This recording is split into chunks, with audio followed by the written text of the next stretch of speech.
마가복음 11장 15절.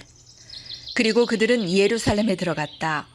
예수께서 성전에 들어가셔서 성전 뜰에서 팔고 사고 하는 사람들을 내쫓으시면서 돈을 바꿔주는 사람들의 상과 비둘기를 파는 사람들의 의자를 둘러부시고 성전 뜰을 가로질러 물건을 나르는 것을 금하셨다. 예수께서는 가르치시면서 그들에게 말씀하셨다.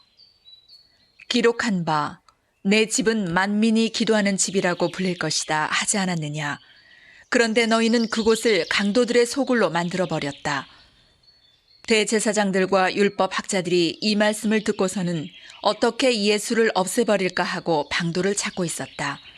그들은 예수를 두려워하고 있었던 것이다. 무리가 다 예수의 가르침에 놀라고 있었기 때문이다.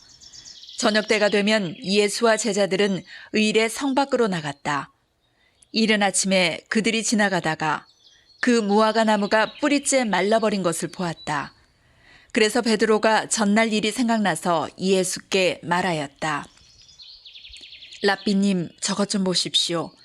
선생님이 저주하신 저 무화과 나무가 말라버렸습니다. 예수께서는 그들에게 말씀하셨다. 하나님을 믿어라. 내가 진정으로 너희에게 말한다. 누구든지 이 산더러 번쩍 들려서 바다에 빠져라 하고 말하고 마음에 의심하지 않고 말한 대로 될 것을 믿으면 그대로 이루어질 것이다. 그러므로 나는 너희에게 말한다. 너희가 기도하면서 구하는 것은 무엇이든지 이미 그것을 받은 줄로 믿어라. 그리하면 너희에게 그대로 이루어질 것이다. 너희가 서서 기도할 때 어떤 사람과 서로 등진 일이 있으면 용서하여라. 그래야 하늘에 계신 너희 아버지께서도 너희의 잘못을 용서해 주실 것이다. 그들은 다시 예루살렘에 들어갔다. 예수께서 성전 뜰에서 거닐고 계실 때에 대제사장들과 율법 학자들과 장로들이 예수께로 와서 물었다. 당신은 무슨 권한으로 이런 일을 합니까? 누가 당신에게 이런 일을 할 수 있는 권한을 주었습니까? 예수께서 그들에게 말씀하셨다. 나도 너희에게 한 가지를 물어보겠으니 나에게 대답해 보아라. 그러면 내가 무슨 권한으로 이런 일을 하는지를 너희에게 말하겠다. 요한의 침례가 하늘에서 온 것이냐 사람에게서 온 것이냐 내게 대답해 보아라. 그들은 자기들끼리 의논하며 말하였다. 하늘에서 왔다고 말하면 어찌하여 그를 믿지 않았느냐고 할 것이다. 그렇다고 해서 사람에게서 왔다고 대답할 수도 없지 않은가. 그들은 무리를 무서워하고 있었다. 무리가 모두 요한을 참 예언자로 알고 있었기 때문이었다.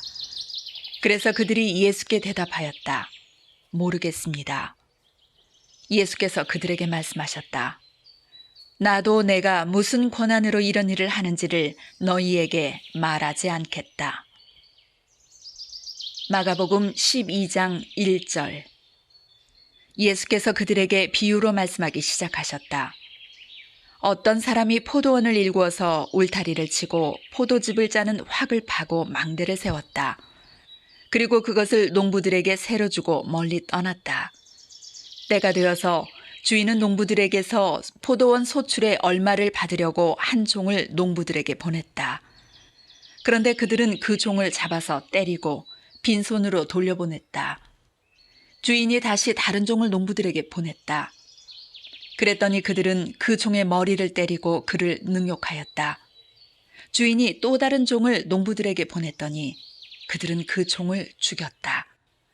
그래서 또 다른 종을 많이 보냈는데 덜어는 때리고 덜어는 죽였다.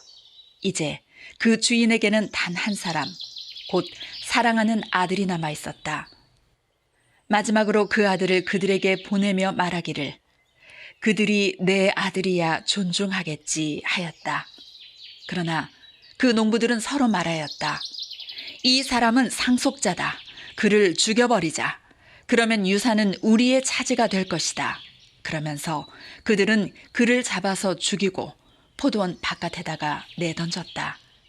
그러니 포도원 주인이 어떻게 하겠느냐? 그는 와서 농부들을 죽이고 포도원을 다른 사람들에게 줄 것이다. 너희는 성경에서 이런 말씀도 읽어보지 못하였느냐? 집을 짓는 사람이 버린 돌이 집 모퉁이의 머릿돌이 되었다. 이것은 주님께서 하신 일이요. 우리 눈에는 놀랍게 보인다. 그들은 이 비유가 자기들을 겨냥하여 하신 말씀인 줄 알아차리고 예수를 잡으려고 하였다. 그러나 그들은 무리를 두려워하여 예수를 그대로 두고 떠나갔다.